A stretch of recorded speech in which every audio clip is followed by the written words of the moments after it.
Hello विद्यार्थी मित्रों, हूँ कौशल राठौड़ आप सबનું શ્રી સારસ્વત વિદ્યાલયમાં હાર્દિક સ્વાગત કરું છું। આજે આપણે ધોરણ 11ના JEE માટેનો પ્રકરણ નંબર 1નો આગળનો કિસ્સો જોવા જઈ રહ્યા છે।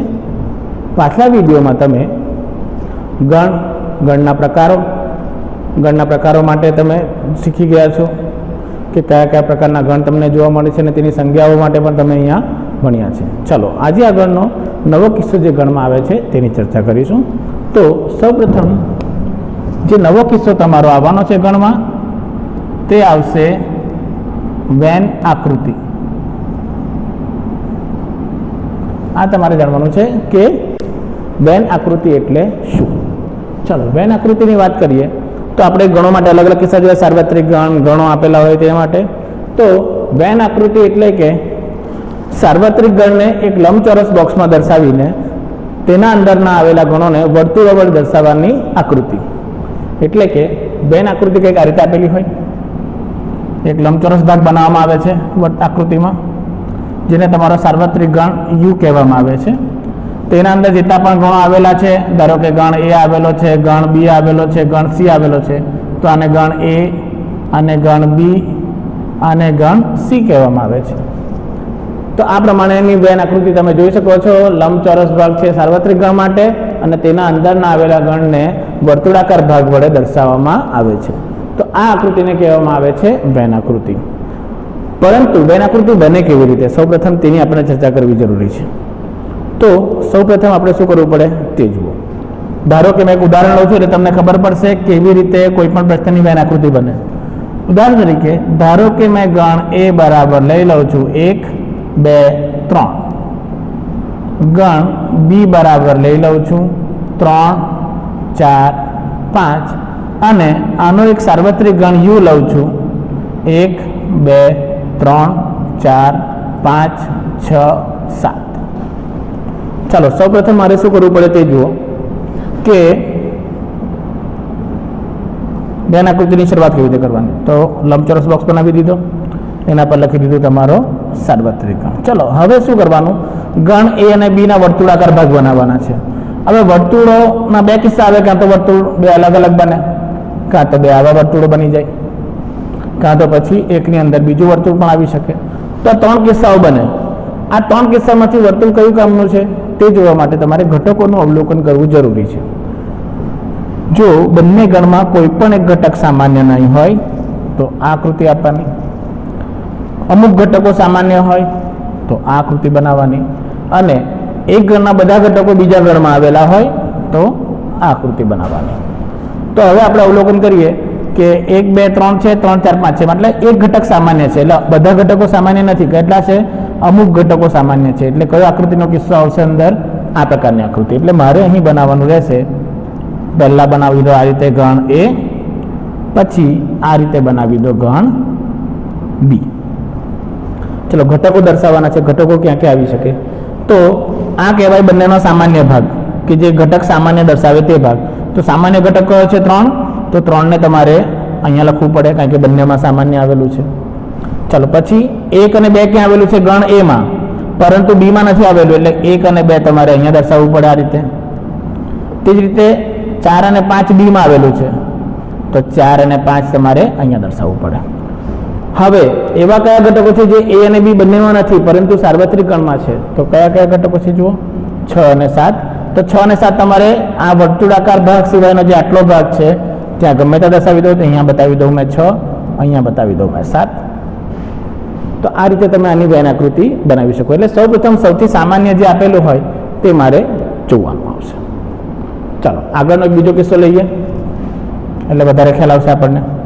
ધારો કે હવે મેં ગણની સંખ્યા વધારું છું, ગણ બરાબર 1, 2 અને 3, ગણ B બરાબર 3, 4, 5, ગણ C બરાબર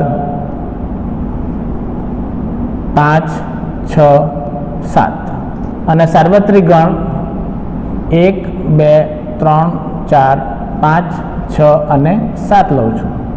ચલો આ કિસ્સામાં વેન આકૃતિ કેવી રીતે બનશે તે જો। 3 ગણો આપેલા છે, એટલે આકૃતિ મોટી બનાવજો, ત્યાંથી કરીને તમે 3 ગણોના અંદર સમાવી શકો છો।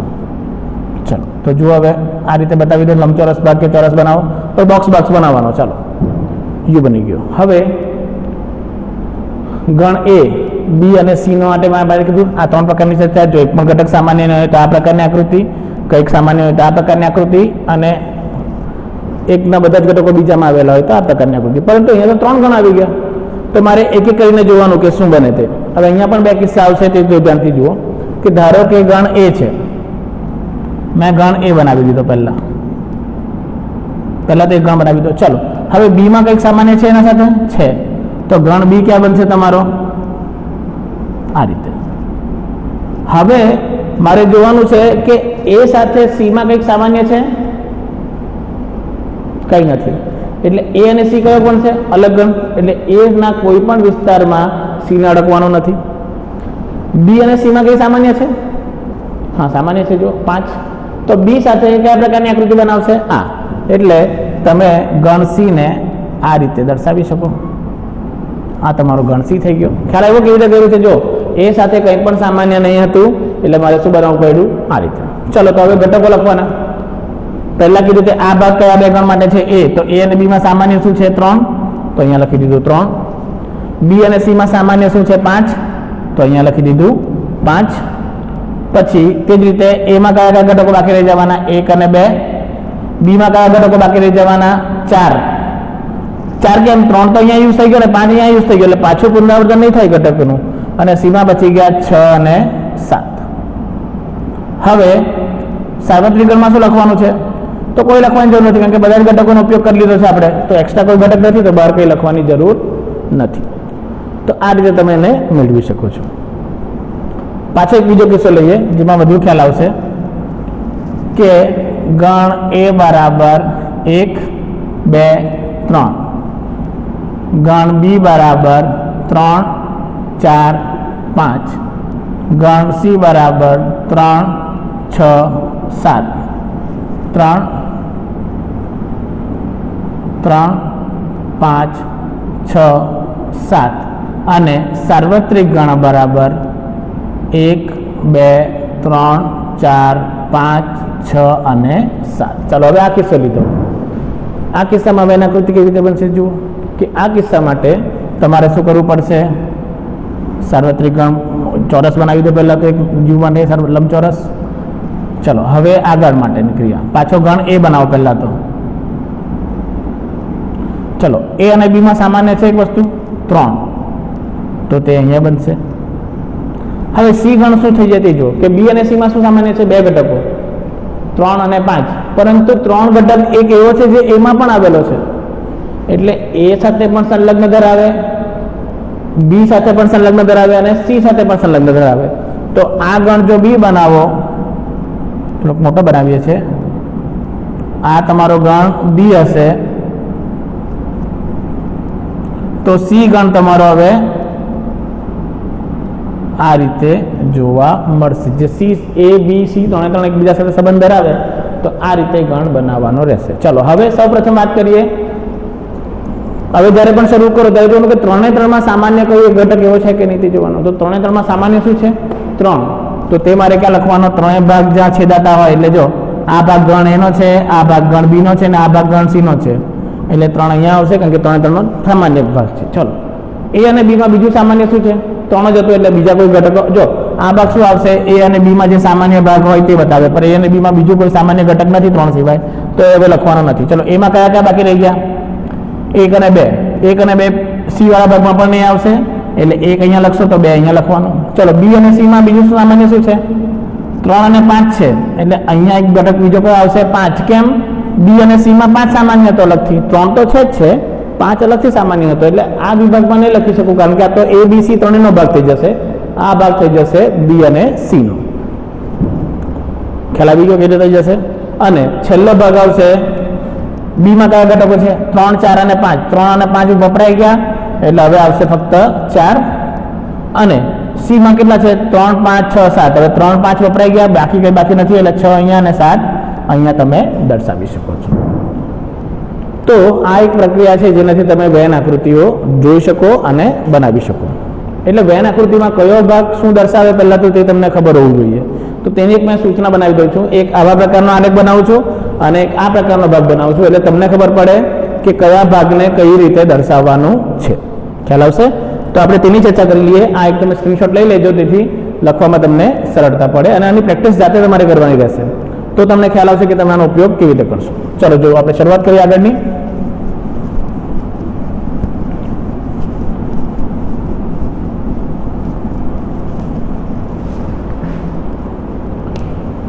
મેં બે પ્રકાર બતાવું છું વેન આકૃતિના, જેથી તમને ખ્યાલ આવે કે પહેલો વેન આકૃતિ બનાવું છું મેં આ પ્રકારની.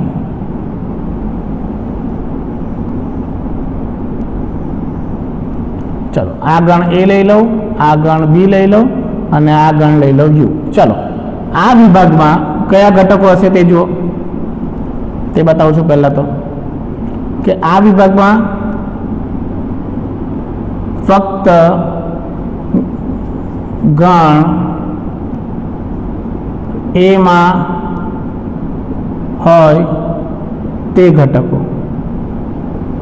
પછી આ વિભાગમાં આવશે ફક્ત ગણ બીમાં હોય તે ઘટકો અને આ વિભાગમાં લખાશે એ અને બી બંનેમાં હોય તેવા ઘટકો. ખ્યાલ આવી જશે, કેવી રીતે થઈ જશે જો કેવી રીતે લખવાનું. અને આ વિભાગ જે બચી ગયો તમારો, આ વિભાગ, તો આ વિભાગમાં તમારે શું લખવાનું છે જુઓ કે આ વિભાગમાં એ અને બીમાં ન હોય પરંતુ યુમાં હોય તે ઘટકો. તો આ વિભાગમાં શું લખવાનું ખબર પડી ગઈ. જો આ વિભાગની વાત કરું તો ફક્ત ગણ એમાં હોય તેવા ઘટકો, એટલે જો 1 2 3 માંથી 3 નથી, 1 2 છે, એટલે 1 2 તમારે અહીંયા લખવા પડ્યા. પછી આ વિભાગ એટલે એ અને બી બંનેમાં હોય તેવા ઘટકો, તો એ અને બીમાં કયો ઘટક સામાન્ય છે? 3, તો 3 તમારે અહીંયા લખવો પડ્યો. તે જ રીતે અહીંયા શું લખાય, જે ફક્ત બીમાં આવેલા હોય, તો બીમાં કયા આવેલા છે? ફક્ત 4 અને 5. 3 તો એમાં પણ છે, તો 4 અને 5 અહીંયા લખવાના. અને એવા ઘટકો જે આમાં નથી આવેલા, એટલે આપણે જોયું કે 6 અને 7 એવા ઘટકો હતા કે જે આમાં નથી આવેલા, એ અને બી, તો મારે એને બહાર લખવા પડ્યા. તો આ પ્રમાણે તમે એને આકૃતિ દર્શાવી શકો છો. પેલો કિસ્સો લઈએ એટલે તમને ખ્યાલ આવે કે કયા વિભાગને કઈ રીતે દર્શાવવાનું છે. ચલો હવે આ બાજુવાળો કિસ્સો લઈ લઈએ પાછો આકૃતિને, એટલે તમને ખ્યાલ આવશે કે કેવી રીતે આનો ઉપયોગ કરવાનો છે. આ રીતે તમને 2 3 4 5 જેટલા પણ ગણ આપેલા છે તેનો ઉકેલ તમે બહુ સરળતાથી મેળવી શકો છો. હવે બીજો પ્રકાર આપણે મેં કીધું તેમ લઈ લઈએ. થોડીક મોટી આકૃતિ બનાવું છે એટલે આપણે લખવામાં થોડી સરળતા પડશે. ધારો કે આ મારો સાર્વત્રિક ગણ યુ છે, પ્રથમ ગણ એ છે મારા પાસે, આ ગણ બી લઈ લઉં અને આ ગણ લઈ લઉં મેં ગણ સી. ચાલો પહેલા આ વિભાગની વાત કરું તો ફક્ત ગણ એમાં હોય તે ઘટકો લખવાના. ફક્ત ગણ એમાં, બીજા કોઈ ગણમાં નહીં હોવો જોઈએ. સાર્વત્રિકમાં હોય તો ચાલે, પણ એબીસી ગણમાં નહીં હોય તેવા. ચલો આ ભાગમાં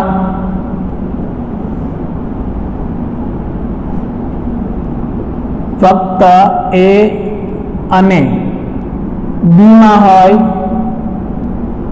તેવા ઘટકો. એવા ઘટકો જે ફક્ત એ અને બીમાં હોય, સીમાં પાછું નહીં હોવું જોઈએ, સાર્વત્રિકમાં હોય તો વાંધો નહીં. આ વિભાગમાં આવશે ફક્ત ગણ બીમાં હોય તે ઘટકો લખવાના. તે જ રીતે આ વિભાગ જે આવશે ફક્ત બી અને સીમાં હોય તે ઘટકો લખવાના. અહીંયા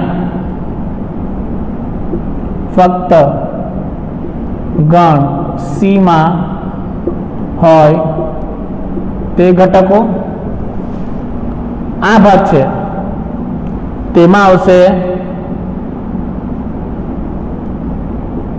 ત્રણેય ગણ એ બી સીમાં હોય તે ઘટકો. આ વિભાગ જે આવશે અહીંયા લખું છું ફક્ત એ અને સીમાં હોય તે ઘટકો. ખ્યાલ આવી ગયો કે થઈ જશે? તો આ રીતે તમે આ બધા વિભાગોની ચર્ચા કરી શકો છો કે કયા ગણમાં કઈ રીતે મારે આને લખવાનું રહેશે. હવે આપણે જોઈશું કે અલગ અલગ ગણોમાં કઈ કઈ ક્રિયાઓ શક્ય છે અને તેના આધારે તેની વેન આકૃતિઓ પણ બનશે. તો એ વેન આકૃતિઓ ખૂબ જ જરૂરી છે. તમારે ધ્યાન રાખવાનું છે કે તેનો ઉપયોગ કેવી રીતે કરવાનો છે. તો આનો એક સ્ક્રીનશોટ તમે લઈ લેજો, જેથી કરીને તમને આ ખબર પડે કે કયા પ્રકારનો ગણ લખો તો કયા પ્રકારે તેની ગોઠવણી કે ચર્ચા કે રચના કરવાની રહેશે. ચાલો તો જોઈએ આગળ હવે કે ગણ ક્રિયાઓ કઈ કઈ પ્રકારની ગણ ક્રિયાઓ છે જે તમે અહીં કરી શકો છો.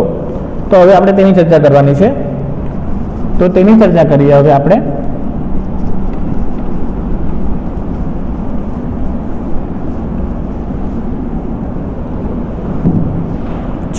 સૌ પ્રથમ જે ચર્ચા આવવાની છે તે ચર્ચા આવશે યોગ ક્રિયા. ઇંગ્લિશમાં કહેવાય છે યુનિયન. ઇંગ્લિશમાં કહેવાય છે યુનિયન. યોગ કરવાનું, જોડવાનું. એટલે યોગ ક્રિયા એટલે શું? કે બે ગણો એ અને બી નો યોગ ક્રિયા અથવા યોગ ગણ કહી દો.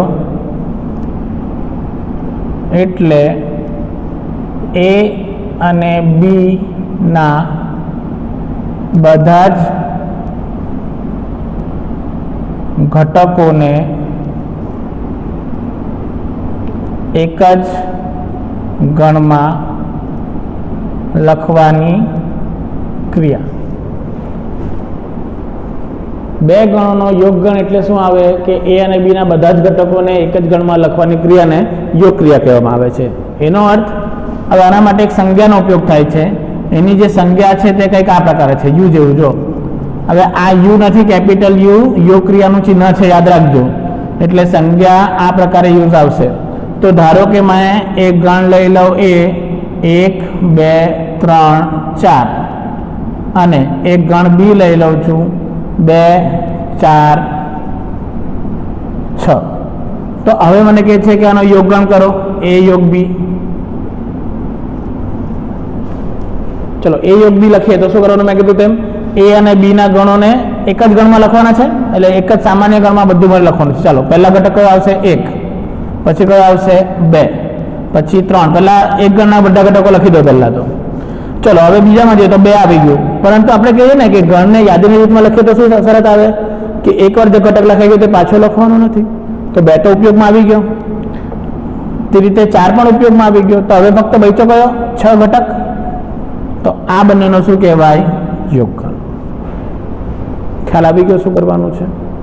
એનો અર્થ યોગ ક્રિયા એટલે કે એ અને બી ના ગણોને પુનરાવર્તિત થતા ઘટકોને ફક્ત એકવાર લઈને જે ગણ બનશે તે તમારો એ અને બી નો યોગ ગણ કહેવાય છે. હવે આને આ તો કઈ રીતે થઈ ગઈ? યાદીની રીતે થઈ ગઈ. જો ગુણધર્મની રીતે અમારે લખવું હોય કે એ યોગ બી એટલે શું, તો ગુણધર્મની રીતે લખાશે એ યોગ બી બરાબર ચલ x માટે x બિલોંગ્સ ટુ a અથવા x બિલોંગ્સ ટુ b. આ શબ્દો યાદ રાખજો. જ્યારે યોગ ક્રિયા કરવામાં આવે ત્યારે વચ્ચે અથવા શબ્દનો ઉપયોગ થાય છે. આ શું કહે છે?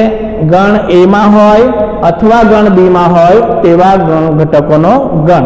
તો જો 2 એકમાં એ માં છે કે બી માં છે તો પણ મારે લીધો કેટલી વાર છે? ફક્ત એક જ વાર. એટલે કે એ માં હોય અથવા બી માં હોય જે પણ હોય તે બધા મારે એક સાથે લખવાના છે. તો જો 6 અહીંયા નથી પરંતુ આમાં તો હતો એટલે મેં આને અંદર ઉપયોગ કરી લીધો. એટલે અથવા એટલે શું? આ નહીં તો આ ચાલશે જ.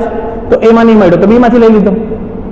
ખ્યાલ આવે ને તમને? હવે કંઈક તમે આઈસ્ક્રીમ ખાવા જાઓ તો તમારે આઈસ્ક્રીમ પર્ટિક્યુલર ફ્લેવરની નહીં મળે, ચાલ બીજા ફ્લેવરની ખાઈ લઈએ.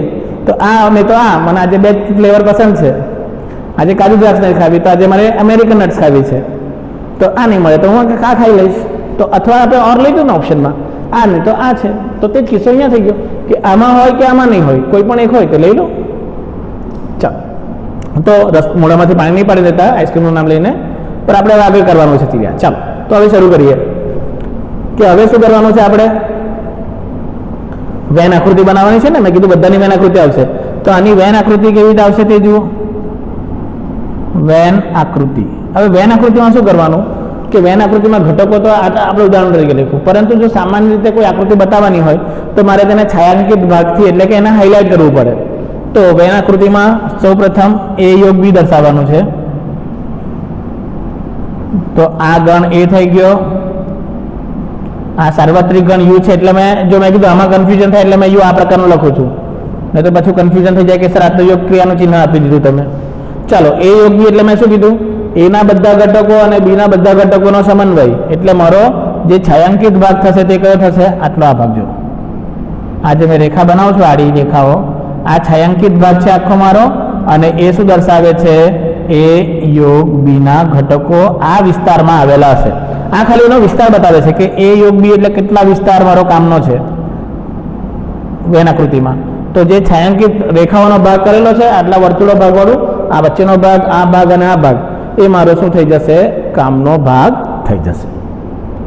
ખ્યાલ આવી જશે યોગ ક્રિયાનો કિસ્સો. ચાલો હવે યોગ ક્રિયાના કેટલાક ગુણધર્મો છે જે ગુણધર્મનું એ પાલન કરે છે. તો એ યોગ ક્રિયાના ગુણધર્મો કયા કયા તે જોઈ લો કે આના અગત્યના ગુણધર્મો. ચલો ગુણધર્મોમાં સૌ પ્રથમ ગુણધર્મ આવશે કે ધારો કે મેં a યોગ b મેળવું અથવા b યોગ a મેળવું, આ બંને ક્રિયામાં મને આન્સર સમાન જોવા મળશે. જુઓ a યોગ b લખો કે b યોગ a. હવે થાય પાછું કે સર પહેલા 2 4 6 લખાશે, પછી 1 ને 1 2 3 લખાશે. તો આમાં ફરક શું પડવાનો, મેં કીધું આન્સરમાં કે સૌ પ્રથમ આપણે શું શીખેલા યાદીની રીતમાં, ગણનો ઘટકોનો ક્રમ મહત્વનો નથી. તમે 4 6 પહેલા લખો, 2 4 6 ગમે તેમ લખો, જવાબ તો એનો એ જ રહેવાનો છે, સમાન ગણોનો કિસ્સો. માટે a યોગ b અને b યોગ એ કયા ગણો બની જાય, સમાન ગણો બની જાય. આનો અર્થ કે આપણે શું કહ્યું, પહેલા a આવતું હતું પછી તો પહેલા b કરી નાખ્યું, એટલે આપણે એનો શું બદલી લો, ક્રમ અથવા તો નંબર બદલી કાઢો. પહેલા પર a હતો તો એની જગ્યાએ પહેલા પર હવે શું લઈ લીધું, b. તો આ નિયમને કહેવામાં આવે છે તમારો ક્રમનો નિયમ, આને કહેવામાં આવે છે તમારો ક્રમનો નિયમ. કે તમે ક્રમ કોઈ પણ લઈ લો, તમારો જવાબ એનો એ જ રહેશે યોગ ક્રિયામાં. ચલો બીજો કિસ્સો છે. હવે 3 ગણોની વાત કરું છું. ધારો કે મેં કોઈ 2 ગણ a અને b નો યોગગણ લઈ લીધો અને તેનો પછી એક ત્રીજા ગણ c સાથે યોગગણ લઉં છું, તો તેનો જવાબ a નો યોગગણ જો મેં b અને c ના યોગગણ સાથે કરું તો તે પણ જવાબ શું મળશે, સમાન મળશે. ચલો આનું કારણ શું થયું, તો છતાં જ ને જો a યોગ b લખું કે a યોગ b યોગ c લખું કે a યોગ b યોગ c છે તો એ જ વસ્તુ, પરંતુ અહીંયા શું થયું તે જોયું. અહીંયા કાઉન્સ કોના સાથે છે, a યોગ b સાથે. અહીંયા કાઉન્સ કોના સાથે છે, b યોગ સાથે. તો મેં ગ્રુપ છૂટા પાડી દીધા. પહેલા આની આપણે જોડી બનાવેલી હતી, આની જૂથ બનાવેલું હતું, પછી આનું જૂથ બદલીને આ જૂથ કરી નાખ્યું, તો આપણે બંનેના આન્સર શું આવી ગયા, સરખા. એટલે કે મેં યોગગણનો જૂથ બદલી કાઢું તો પણ મારા યોગગણનો આન્સર શું આવશે, સમાન. તો આ નિયમને કહેવામાં આવે છે તમારો જૂથનો નિયમ.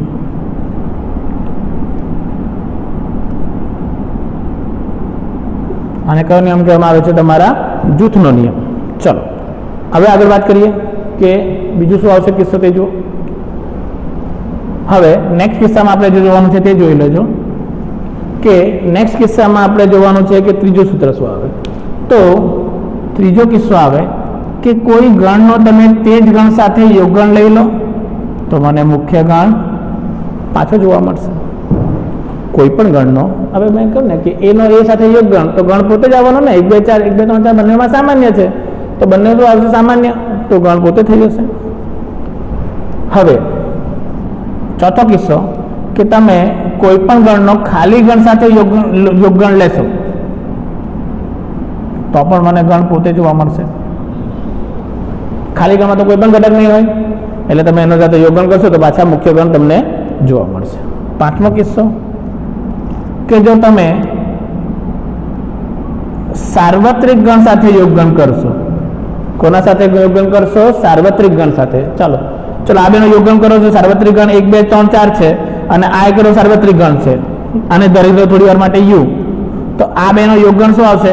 1 2 3 4, પાછું 1 2 3 4 6, તો બંનેમાં તો આ ઘટકો ના આવી ગયા, માટે આ શું બતાડે છે કે આનો આન્સર તમને પાછો શું જોવા મળશે? સાર્વત્રિક ગણ. તમને શું જોવા મળશે? સાર્વત્રિક ગણ, જ્યારે તેનો સાર્વત્રિક ગણ સાથે યોગગણ લો છો.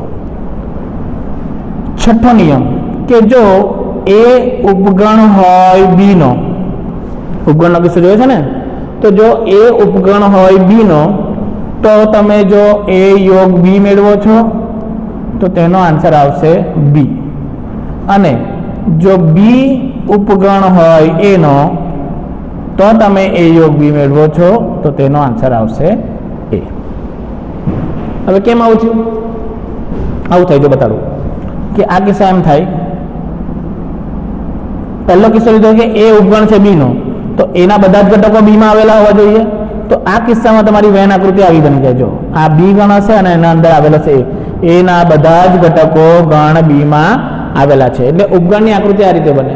તો જ્યારે મેં બંનેનો યોગગણ લઉં તો મને શું મળવાનું? જો આટલો ભાગ આવવાનો, અને આ છાંયાંકિત ભાગ કોના માટે છે? ગણ b માટે, તો a યોગ b શું બની જશે? b. તે જ રીતે b ઉપગણ c હોય તો b અંદરનો થઈ જાય અને a કોનો ગણ બની જાય? બહારનો ગણ બની જાય. તો આ રીતે તમને શું મળશે? a ઉપગણ b નો વેન આકૃતિ આ રીતે જોવા મળે. આ કિસ્સો બતાવે છે વેન આકૃતિ કોની છે? કે a ઉપગણ છે b, તેની વેન આકૃતિ છે. ખ્યાલ આવી ગયો કેવી રીતે થઈ જશે? તો આ રીતે તમે યોગ ક્રિયાના ગુણધર્મો મેળવી શકો છો. ચાલો નેક્સ્ટ બીજો એક પ્રકાર આવી જશે, તે પ્રકાર હવે મારે જોવાનો છે. તે પ્રકાર હવે આવશે છેદ ક્રિયા.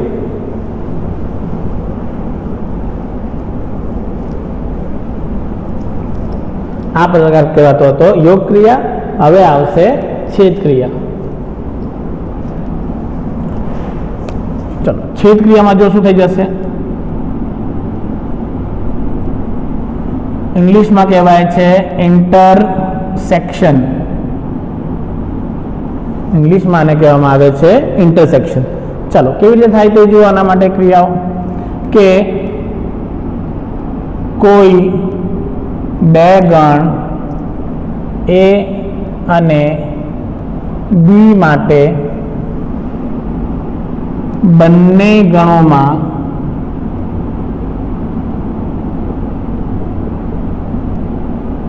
સામાન્ય હોય તેવા તે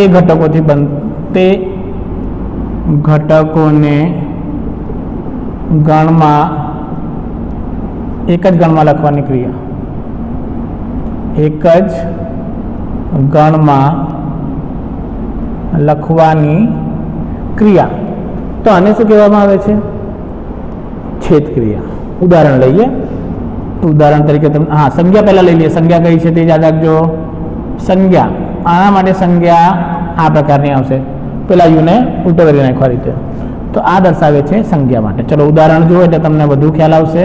ધારો કે મારા પાસે ગણ a છે 1 2 3 4 અને ગણ b છે 3 4 5 6. મારે લેવાનો છે બંનેનો છેદ ગણ. ચલો છેદ ગણ એટલે મેં શું કીધું? બંને ગણોમાં સામાન્ય એટલે કે કોમન સરખા તેવા ઘટકોને એક ગણમાં લખવાના છે. ચાલો તો અહીંયા શું સામાન્ય શું છે? 3 સામાન્ય છે, 4 સામાન્ય છે, એટલે મારે અહીંયા ઘટકો કયા લખવા પડે? 3 અને 4. તો આ મારો શું બને છે? છેદગણ બને છે. ખ્યાલ આવી ગયો? સામાન્ય ઘટકોને એક જ ગણમાં લખવાની ક્રિયાને છેદ ક્રિયા કહેવામાં આવે છે. ચાલો હવે નેક્સ્ટ આગળ વધીએ તો વેન આકૃતિ આની કેવી આવશે તે જુઓ. પહેલા તો વેન આકૃતિ આની પણ આવશે. મેં કીધું બધા કિસ્સાની વેન આકૃતિ છે. ચલો વેન આકૃતિમાં તમે આ રીતે સાર્વત્રિક ગણ બનાવી લેશો. એક ગણ બનાવશો a, બીજો ગણ બનાવશો b. હવે મેં કીધું કયો ભાગ? સામાન્ય ભાગ. તો a અને b નો સામાન્ય ભાગ કેટલો વિસ્તાર ધરાવે? તો આ વિસ્તાર મારો વેન આકૃતિનો વિસ્તાર છે, જે મારા કોને દર્શાવે છે? a છેદ b ને દર્શાવે છે. ખ્યાલ આવી ગયો? સામાન્ય જો વેન આકૃતિ એટલે વિસ્તાર દર્શાવવાનો, કેટલો વિસ્તાર મારા કામનો છે. તો આ સામાન્ય ભાગ છે તેટલો મારો કામનો વિસ્તાર છે. તો આ વિસ્તાર મારો શું દર્શાવે છે? a છેદ b દર્શાવે છે. ચલો હવે આગળ વાત કરીએ બીજી કે છેદ ક્રિયા પણ જે રીતે યોગ ક્રિયાના ગુણધર્મો હતા તે જ રીતે છેદ ક્રિયાના પણ ગુણધર્મો જોવા મળશે. ચલો તો તે ગુણધર્મો જોઈ લઈએ પાછા.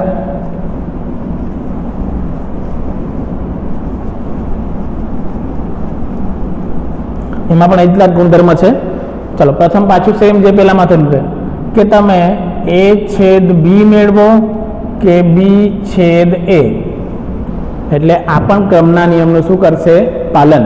તમે a છેદ b મેળવો કે b છેદ a, તમારો ગણ તો એનો જ રહેવાનો છે, માટે આ પણ શું કરશે? ક્રમના નિયમનું પાલન કરે છે. તે જ રીતે કે મેં a છેદ b નો એક જૂથ બનાવીને c સાથે તેનો છેદગણ લઉં અથવા a નો છેદગણ b અને c ના જૂથ સાથે લઉં, તે જવાબ પણ સાચો રહેશે. એટલે જૂથના નિયમનું પણ એ શું કરે છે? પાલન કરે છે. પછી ગણનો પોતાના સાથેનો છેદગણ મને ગણ પોતે આપશે છે ને, એનો એ સાથે છેદગણ ગણ પોતે જ આપવાનો છે, બધા જ ઘટકો સામાન્ય. તે જ રીતે જો હું એનો ખાલી ગણ સાથે છેદગણ લઉં છું તો મને કંઈ પણ ઘટક સામાન્ય, કારણ કે ખાલી ગણમાં તો એક પણ ઘટક નથી, તો માટે બંનેનો છેદગણ શું થઈ જશે? ખાલી ગણ. તે જ રીતે મેં એનો છેદગણ લઉં છું સાર્વત્રિક ગણ સાથે. ધારો કે આનો મેં સાર્વત્રિક ગણ લઈ લઉં 1 2 3 4 5 6 અને 7, તો આ કિસ્સામાં 1 2 3 4 જ સામાન્ય છે. જો માટે આ કિસ્સામાં પણ તમને શું મળશે? ગણ પોતે જોવા મળશે.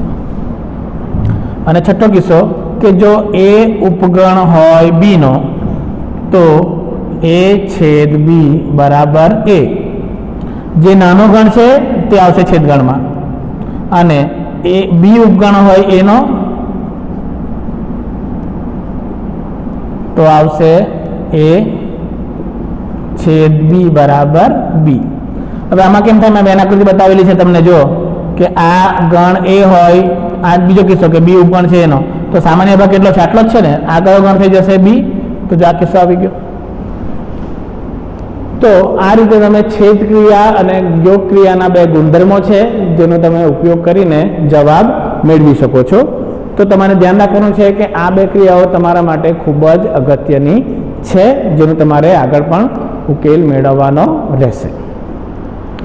તો હવે 3 ગણ બીજા છે જે તમારે યાદ રાખવાના છે. આના સિવાય આ ગણો બનીને આવે છે.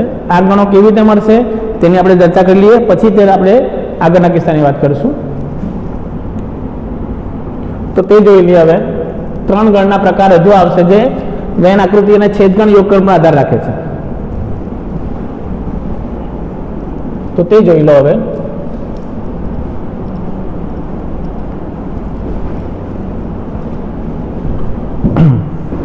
ચલો હવે નેક્સ્ટ એક ગણ આવશે જે આના પર આધારિત છે. તો નેક્સ્ટ આવી જશે તફાવત ગણ. શું આવશે? તફાવત ગણ. તફાવત ગણ એટલે શું તે જોઈ લો. કે જો કોઈ બે ગણો a અને b માં આ જ ક્રમમાં, એટલે કે a અને b માં તફાવત મેળવવાનો છે. b અને a હોય તો અલગ આન્સર આવે. આ જ ક્રમમાં તફાવત ગણ એટલે ફક્ત એમાં આવેલા ઘટકોનો ગણ.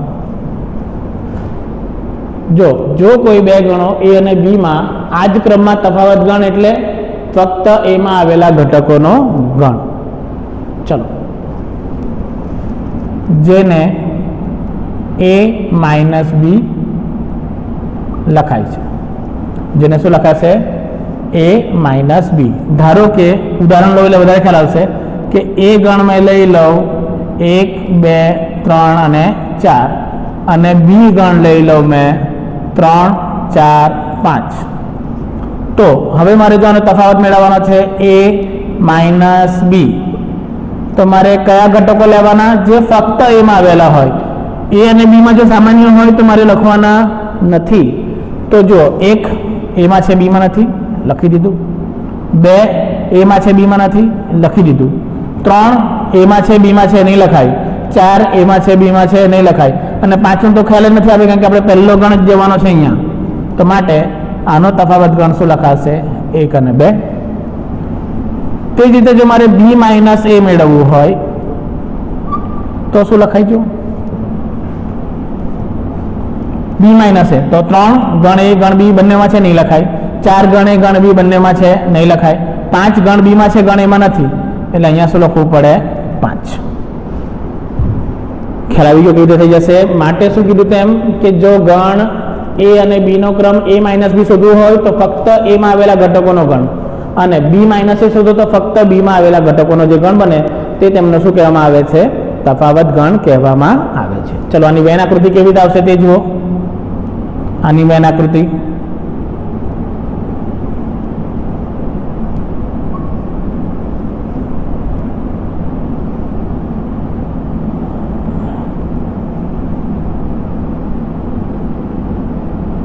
આ મારો સાર્વત્રિક ગણ u છે, આ ગણ a છે અને આ ગણ b છે. મેં શું કીધું? તે ફક્ત a માં આવેલા ઘટકો. તો 3 અને 4 તો અહીંયા આવવાના, એટલે ફક્ત a માં આવેલા ઘટકો એટલે કે કેટલો વિભાગ મારો કામનો છે? ફક્ત a. મેં આપણે લખેલું છે વેન આકૃતિના કિસ્સામાં બતાવેલું છે કે કયો વિભાગ ફક્ત a લખાય. તો આ તમારો બતાવે છે a માઇનસ b. અને જો આ રેખાની વાત કરું, ઊભી રેખાઓ બનાવું છું તે જો અહીંયા, તો આ કિસ્સો દર્શાવે છે b માઇનસ a કિસ્સો. ખ્યાલ આવી ગયો? કેવી રીતે થઈ જશે? તો આ કિસ્સાને કહેવામાં આવે છે a માઇનસ b અને આ વિભાગને કહેવામાં આવે છે b માઇનસ a. ખ્યાલ આવી જશે? ચલો નેક્સ્ટ આવશે સમમિત તફાવત ગણ. સમમિત તફાવત ગણ. ચલો સમમિત તફાવત ગણ એટલે શું થઈ જશે? સિમ્પલ જ છે. તો કોઈ બે ગણો a અને b માટે સમમિત તફાવત ગણને વચ્ચે ડેલ્ટા વડે દર્શાવવામાં આવે છે, એટલે લખાય છે a ડેલ્ટા b. સમમિત તફાવત ગણ એટલે કે a માઇનસ b તથા b માઇનસ a નો યોગગણ. a માઇનસ b તથા b માઇનસ a નો યોગગણ. અથવા તો આનું બીજું એક સૂત્ર આવશે કે a યોગ b માઇનસ a છેદ b. તો સમમિત તફાવત ગણના બે સૂત્ર છે. ક્યાં તો તમે આ બંનેને સાથે લખી દો યોગગણ કરીને. કોનો યોગગણ? a માઇનસ b અને b માઇનસ a નો યોગગણ. અથવા a યોગ b માંથી a છેદ b માઇનસ કરી નાખો તો તમને જે ગણ જોવા મળે છે તેને કહેવામાં આવે છે સમમિત તફાવત ગણ. ચલો નેક્સ્ટ આવી જશે આકૃતિ કઈ આવશે? આજ જે તમે બતાવી તે જ આકૃતિ સેમ આવશે. જો આ બંનેને સાથે લખેલી છે તે તમારી વેન આકૃતિ સમમિત તફાવત ગણ દર્શાવે છે. ચલો પછી નેક્સ્ટ આવશે અલગ ગણ. આ એક અલગ કિસ્સો આવશે, અલગ ગણ. તો જો બે ગણો a અને b માં કોઈ પણ ઘટક સામાન્ય ન હોય તો a અને b ને અલગ ગણ કહેવામાં આવે છે. જો ગણ a અને b માં કોઈ પણ ગણ સામાન્ય ન ઘટક સામાન્ય ન હોય તો એને શું કહેવામાં આવે છે? અલગ ગણ. ધારો કે કિસ્સો લઈ લો, a બરાબર 1 2 3, b બરાબર 4 5 અને 6. તો અહીંયા કોઈ પણ ગણ સામાન્ય નથી. તો અલગ ગણની બે શરતો, એટલે કે મેં અહીંયા લખી શકું અલગ ગણ ક્યારે બનશે? જ્યારે બંનેનો છેદ ગણ ખાલી ગણ મળે. એવા ગણો કે જ્યારે બંનેનો છેદ ગણ શું મળી જાય? ખાલી ગણ. તો એ બે ગણોને કયો ગણ કહેવામાં આવે છે? અલગ ગણ કહેવામાં આવે છે. અને વેન આકૃતિ જો તમારે બનાવવી હોય તો વેન આકૃતિ કઈક આ રીતે બનશે. જો આ ગણ a અને આ રીતે એક છૂટો ગણ બનાવવાનો b. અને આ તમારો યુ કહે ને કંઈ પણ સામાન્ય નથી, તો આ તમારી અલગ ગણની શું આવશે? વેન આકૃતિ આવશે, જે તમારે ધ્યાનમાં રાખવાની છે. અને છેલ્લો જે પ્રકાર આવશે તે યાદ રાખવાનો છે, પૂરક ગણ. કયો ગણ આવશે? પૂરક ગણ. કોમ્પ્લિમેન્ટરી સેટ એને કહેવામાં આવે છે. ચલો, પૂરક ગણ એટલે શું? કોઈ એક ગણ એનો સાર્વત્રિક ગણ યુ છે, તો જે ઘટકો એમાં ન હોય પરંતુ યુમાં હોય તેને હોય તો તે ઘટકોના ગણને એનો પૂરક ગણ કહે છે, જેને એ ડેશ વડે દર્શાવાય છે. એટલે મને શું કીધું? ધ્યાન આપો. મને કીધું છે કે કોઈ એક ગણ એનો સાર્વત્રિક ગણ યુ છે, અને તે જ ઘટક, તો જે ઘટકો એમાં ન હોય પરંતુ યુમાં હોય, ગણમાં ન હોય પરંતુ સાર્વત્રિક ગણમાં હોય, તો તે ઘટકો ગણને એનો એ ગણનો શું કહેવામાં આવે છે? પૂરક ગણ કહે છે, જેને કોના વડે દર્શાવવામાં આવે છે? એ ડેશ. ઉદાહરણ તરીકે લઈએ તો જો ગણ એ બરાબર 1 2 3 અને સાર્વત્રિક ગણ યુ બરાબર 1 2 3 4 અને 5, તો એનો પૂરક ગણ એટલે મેં કીધું તેમ એવા ઘટકો જે એમાં ન હોય. તો કયા ઘટકો છે જે એમાં નથી? 1 2 3 તો છે, 4 5 નથી, તો 4 અને 5 તમારો શું કહેવામાં આવે છે? પૂરક ગણ. એનો શું કહેવાય છે? પૂરક ગણ કહેવાય છે. એટલે પૂરક ગણને તમે લખવા માંગો તો આને એમ પણ લખી શકો છો, યુ માઇનસ એ. યુમાં હોય પરંતુ એમાં ન હોય તેવા કિસ્સાઓ. એટલે પૂરક ગણને તમારે જો સંજ્ઞા સ્વરૂપે લખવું હોય તો બીજું કેવી રીતે લખાશે? એ યુ માઇનસ એ. ખ્યાલ આવી જશે કેવી રીતે થઈ જશે? ચાલો નેક્સ્ટ, પછી બીજો કિસ્સો કયો આવશે તે જોઈ લો. અહીંયા આનો વેન આકૃતિ. વેન આકૃતિ કેવી રીતે આવશે? ધારો કે આ યુ છે, એના અંદર આવેલો છે ગણ એ. તો મેં કીધું જે ઘટકો એમાં ન હોય તેવા, તો કયો વિસ્તાર એમાં નથી આવવાનો? તો જો આ છાંયાંકિત કરું છું તે આખો ભાગ તમારો એમાં આવવાનો નથી. તો આ તમારો શું દર્શાવે છે? આનો વેન આકૃતિ દર્શાવે છે. ચાલો, હવે તેના પરથી એક કિસ્સો આવશે, યાદ રાખજો. ખાલી ગણનો પૂરક ગણ સાર્વત્રિક ગણ બને, અને સાર્વત્રિક ગણનો પૂરક ગણ ખાલી ગણ જોવા મળશે. આ બે કિસ્સાઓ તમારે ધ્યાનમાં રાખવાના છે કે ખાલી ગણનો પૂરક ગણ સાર્વત્રિક ગણ મળશે, અને સાર્વત્રિક ગણનો પૂરક ગણ શું મળશે? ખાલી ગણ જોવા મળશે. તો આ રીતે તમે ગણોને યોગ ક્રિયા અને છેદ ક્રિયા સાથે સંકળાવી શકો છો, અને કેવી રીતે તેનો ઉકેલ મેળવવાનો છે તે તમે અહીંયા ગણતરી કરી શકો છો. તો આજના વિડીયોમાં આપણે અહીં પૂર્ણાહુતિ કરીએ છીએ. નેક્સ્ટ વિડીયોમાં આને લગતા એમસીક્યુ અને થોડાક નવા સૂત્રો આપણા ગણતરી માટેના બાકી છે, તેની ચર્ચા પણ આપણે તેમાં કરીશું. તો આ વિડીયો જોવા બદલ આપનો ખૂબ ખૂબ આભાર. Thank you very much.